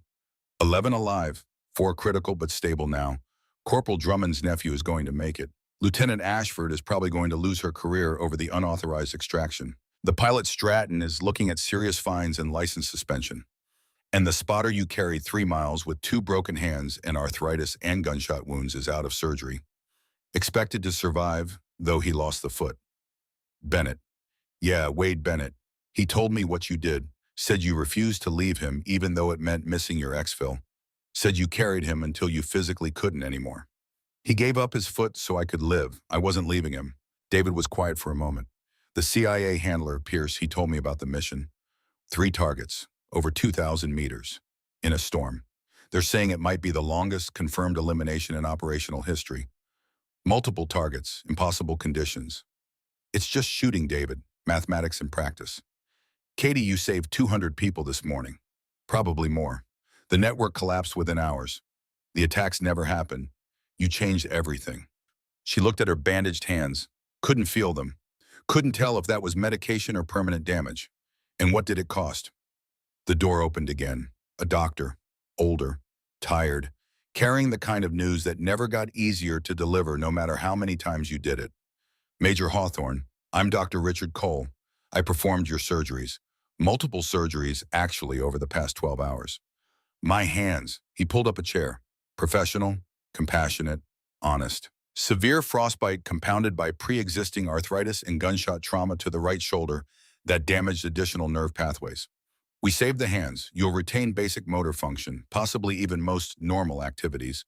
But the precision you'd need for your profession, the fine motor control required for shooting at the level you've demonstrated, I'm sorry, that's not coming back. The words hung there. Final, absolute, career-ending, 28 years, 10,000 hours. 73 confirmed eliminations plus 3 this morning that might have been the most important shots ever fired. Over. Done. Oh, it's finished. Your right leg required extensive reconstruction. The femur was shattered. Multiple fragments. We used pins and plates. You'll walk again, eventually with physical therapy and time. But running, climbing the kind of physical demands your career has required, that's not realistic anymore. Ghost stared at the ceiling, processed, calculated. Understood what she'd known was coming since the moment she'd pulled off her gloves to shoot with frozen hands. Forced medical retirement, disability evaluation, a pension and a lifetime of knowing she'd given everything and her body had finally said enough. How long before I can leave? Hospital 2 weeks minimum. Full recovery, 6 months to a year. It's going to be difficult, Major. The pain management alone, I understand. David reached for her hand, stopped when he saw the bandages covering everything. Katie, you're alive. That's what matters. I'm done, David. I'm 52 years old and I'm done. Finished. Used up. You saved lives, hundreds of them. That matters more than Michael Chen, Beirut, 1987. I hesitated 0.3 of a second because my hands hurt and he died because of it. I've been trying to make up for that failure for 3 years, trying to prove I could still do the job despite the arthritis. And now, she looked at her hands. Now I can't do anything. I'm just done. David was quiet, processing information he'd never known, understanding things that had never made sense. Who's Michael Chen? Someone I failed when it mattered most. Katie, go check on your team. Make sure they're okay. I need time. He nodded, stood, stopped at the door. For what it's worth, I'm proud of you. Dad would be too. You did something incredible today. He left. Ghost lay in the hospital bed and stared at hands that would never shoot again and tried to figure out who she was if she wasn't a sniper. 3 days later, the court-martial proceedings took place in a temporary courtroom that smelled like disinfectant and disappointment. Lieutenant Claire Ashford stood at attention, 29 years old, career officer, facing charges that would define the rest of her life. Colonel Hendricks sat on the board with two other senior officers. A JAG lawyer who looked like he'd rather be anywhere else. Formal, professional, inevitable. The charges were read: unauthorized use of civilian aircraft, disobeying direct orders, reckless endangerment of personnel and equipment, each one career-ending on its own. Together, they were catastrophic. Hendricks testified: accurate, professional, damning. He described Claire's actions with clinical precision and no room for interpretation. Then Pierce testified: CIA handler. Classified operations. Carefully worded explanations about how the unauthorized extraction had inadvertently created a diversion that saved Ghost's life and allowed the primary mission to succeed. The board deliberated for 22 minutes. The verdict: general letter of reprimand. Permanent mark in her personnel file. Career effectively over. No promotion, no advancement, allowed to serve out her time and retire at current rank, but nothing more. Sergeant First Class Garrett Drummond. Demotion to Staff Sergeant. Jake Stratton. $50,000 fine. Pilot license suspended indefinitely. Possible criminal charges pending civilian review. No heroes, no medals, no recognition. Just consequences for breaking rules even when breaking them saved lives. Claire accepted the verdict without reaction. Saluted. Walked out of the courtroom with her back straight and her eyes forward. Drummond waited outside. Ma'am, for what it's worth, my nephew's alive because of what you did. We made the choice, Sergeant. We knew the cost. This is us paying it. Still worth it. Tell me that in 10 years when you're trying to make ends meet on a staff sergeant's pension. She walked away. 6 months later, summer sun warmed the Virginia afternoon with the kind of gentle heat that made winter feel like a memory. Ghost sat in a classroom at the FBI training facility in Quantico. Instructor, teaching counter-sniper tactics to a class of 22 trainees who had no idea who she was or what she'd done. She was just Major Hawthorne, retired, teaching because that's what broken operators did when they couldn't operate anymore. Her hands still shook. The arthritis never went away. The frostbite damage added new dimensions to old pain. She wore compression gloves constantly, took medication that dulled the discomfort but never eliminated it. A trainee raised his hand, young, eager. A trainee raised his hand, young, eager. Ma'am, what's your confirmed kill count? Standard question. Professional curiosity. Classified. Can you tell us about your longest shot? She looked at her hands, trembling despite the medication and compression, useless for the one thing they'd been trained to do. 2,134 meters. Hindu Kush Mountains. December 1989. 3 targets. 2 minutes 14 seconds. Perfect conditions except for the 40-knot crosswind and fog and sub-zero temperatures and the fact that I was 52 years old with arthritis in both hands. The class went quiet. But I also hesitated once. Beirut, 1987. An asset named Michael Chen died because I waited 0.3 of a second for my hands to stop cramping before taking a shot. So here's what I want you to understand. Your successes will define your career in the eyes of others. Your failures will define your character in your own eyes. Learn from both. Don't let the first make you arrogant. Don't let the second destroy you. And never ever hesitate when someone's life depends on you being perfect. She dismissed the class, watched them file out, young, confident, certain they'd never fail the way she had. They'd learn. Eventually they all learned. Outside, Pierce found her on a bench overlooking the training ranges. Settling in, okay? He sat without asking permission. It's not the field, but it's something. You've trained 340 snipers since you started here 6 months ago. 17 of them have been killed in action since you trained them. You remember their names. Every single one. That matters, Kate. Teaching the next generation. Passing on what you learn. That matters more than most people realize. She looked at her hands. Still strong enough for normal life. Still useless for the precision work that had defined her existence. I was the best there was, Graham. For about 5 years, I was genuinely the best. And now I teach people who will be better than I ever was because their hands don't shake and their bodies haven't betrayed them yet. That's hard to accept. That's legacy. That's how knowledge survives. That's how the next generation stands on the shoulders of the one before. They sat in silence, watched trainees on the range, missing shots, learning, adjusting, trying again. Operation Snowfall, final accounting. The 3 targets you eliminated prevented coordinated attacks on 5 forward operating bases. Estimated American lives saved 212. Local national lives saved impossible to calculate, but substantial. The network collapsed within 6 weeks. Regional stability improved measurably. Hostile actions decreased 43% year over year. And the cost? Your career, Bennett's foot, Ashford's career, Drummond's rank, Stratton's license, and $50,000. 1 year of combined physical therapy, one forced retirement, 94 stitches, permanent nerve damage. Ghost nodded slowly. Wins are never clean in this business. No, but there's still wins, and the people who paid the gross, every one of them says it was worth it. That's easy to say when you're not the one living with the consequences. Kate, I talked to Bennett last week. He's got a prosthetic, learning to walk again. You know what he told me? He said watching you make those 3 shots was the most incredible thing he'd ever seen. Said he'd give the other foot if it meant being part of something that important. Ghost didn't respond. Ashford got a bronze star. Took 5 years to declassify, but she got it. Still can't advance, but at least there's recognition. Stratton's wife said he hasn't slept through the night since the mission, but he doesn't regret it. Says it was the most alive he'd felt since Vietnam. And me, what do I get? Pierce pulled an envelope from his pocket, handed it to her. Inside, a single piece of paper. Handwritten. Dear Major Hawthorne, my name is Sarah Chen. You don't know me, but you knew my father. Michael Chen, Beirut, 1987. I'm 21 now. My brother David is 19. We're both in college. We're both doing well. We're both alive and thriving because our mother was strong enough to raise us alone after Dad died. Mr. Pierce contacted me last month, told me things about my father's death that I didn't know, about hesitation and mistakes and guilt that you've carried for 3 years.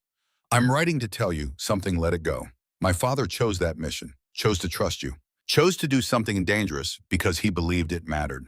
You didn't kill him. The enemy killed him. You tried to save him, and circumstances prevented that. But you saved 200 people this Christmas. Mr. Pierce showed me the classified brief. 200 people who have families like I have a family. Kids like me and David who get to keep their fathers. My father would be proud of that. He'd want you to forgive yourself. He'd want you to understand that you did everything possible, and sometimes that's not enough, and that's not your fault. Thank you for trying to save him. Thank you for saving all those others. Thank you for carrying his memory, even when it hurt. With gratitude, Sarah Chen Ghost read it twice. Felt something in her chest loosen. Something that had been clenched tight for 3 years finally relaxing. How did you find her? Wasn't hard. You had her name in your mission reports. Took some time to track her down, but I thought you needed to hear it. From her, not from me. Ghost folded the letter carefully, put it in her pocket. Does it help? Pierce asked quietly. I don't know yet. Ask me in a year. She stood, slowly. Her right leg still ached, probably always would. Started walking back toward the building. Pierce called after her. Kate, one more thing. She stopped, turned. You were the best. For more than 5 years, for your entire career. The best isn't defined by who can still shoot. It's defined by who was willing to make the impossible shots when they mattered most. That's you. That will always be you. She nodded, kept walking. Behind her, the sound of rifles firing on the range. The next generation learning. Some would be great, some would fail. All of them would carry weight. Ghost went inside to teach them how, to pass on 28 years of experience. To make sure that when the impossible shots presented themselves, someone would be ready. Because if she couldn't shoot anymore, she could at least make sure the ones who could were prepared for everything that came with it. The victories, the failures, the étoiles, all of it.